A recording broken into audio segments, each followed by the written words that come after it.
Bien. Perspectiva gremial.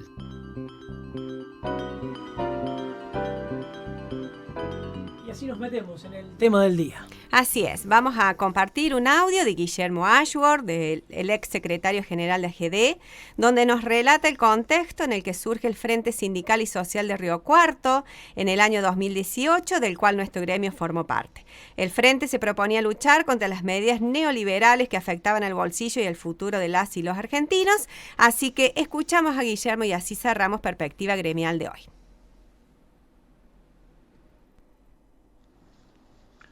Antes de empezar a hablar sobre la historia del Frente Sindical y Social, es bueno contar de que hubo una historia previa, hubo una base y hubo una situación política, económica, que también lo justificaba. En cuanto a la base, nosotros ya habíamos tenido la experiencia de formar un frente sindical, frente gremial sindical, junto con la UPC y con SADOP, en la lucha por los derechos de las y los trabajadores docentes y en defensa de la educación pública. Eso fue el principio donde libramos varias batallas en forma conjunta. Nosotros respaldábamos las actividades y demandas que hacía UPC y SADOP y ellos también nos respaldaban a nosotros como gremio docente de la Universidad Nacional de Río Cuarto. Esa fue la primera acción en ese contexto también político y económico que era el neoliberalismo y el gobierno de Macri, donde estaba en jaque la educación pública. Ya de más está decir las frases como aquella de el que tenga la desgracia de caer en la educación pública, como desvalorizando la investigación y la docencia universitaria, en fin. Y a su vez los embates también que venían del lado de Schiaretti en la provincia de Córdoba hacia los docentes, donde le fue rebajando las jubilaciones, sacándole el 82% móvil que tenían, o sea, legislando para atrás, porque había ya muchos docentes jubilados,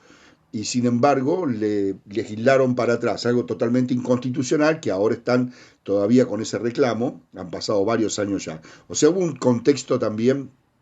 de jaque a la educación en términos generales y que nosotros la enfocamos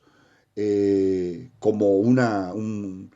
ataque hacia la educación pública. Y desde ese lugar también lo que hicimos es trabajar en forma conjunta con otros sindicatos de docentes, por un lado.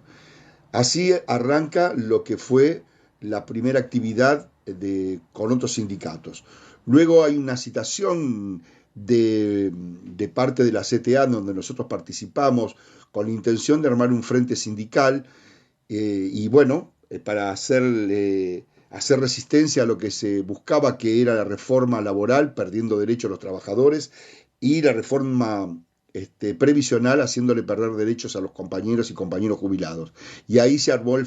empezó a armar el frente sindical, que inmediatamente nosotros propusimos la participación de organizaciones y entonces nos parecía que era algo que excedía lo sindical y que tenían que participar las organizaciones sociales. Y de ahí se formó el Frente Sindical y Social, todos estuvieron de acuerdo, donde, bueno, las reuniones se hacían esencialmente en la sede de la CTA autónoma y en la sede de la Asociación Gremial Docente de la Universidad Nacional de Río Cuarto. En esos dos ámbitos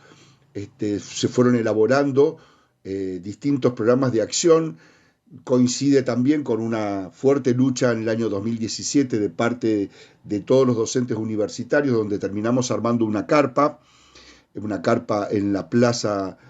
central de la ciudad, y ahí se terminan de incorporar asociaciones de derechos humanos también en esto que fue el Frente Sindical y Social, donde se libraron muchas manifestaciones, muchas batallas verdaderamente importantes y concentraciones muy fuertes, donde se le reclamó, por ejemplo, a los legisladores de Córdoba, que Schiaretti los mandó a votar todas las leyes que pretendían reformar el régimen previsional y que pretendían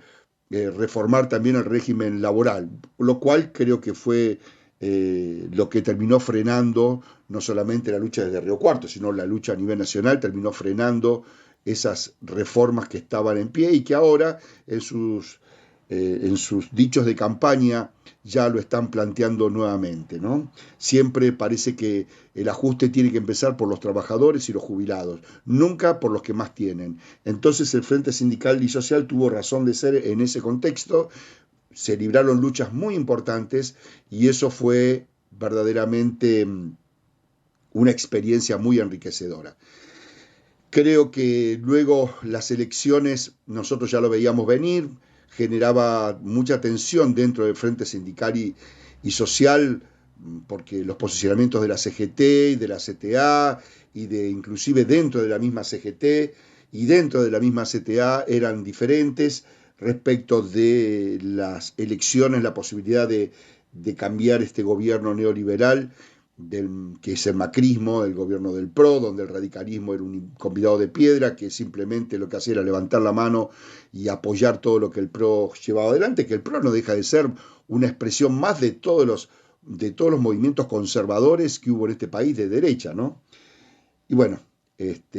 luego las elecciones generó esa tensión interna y el Frente Sindical y Social dejó de funcionar.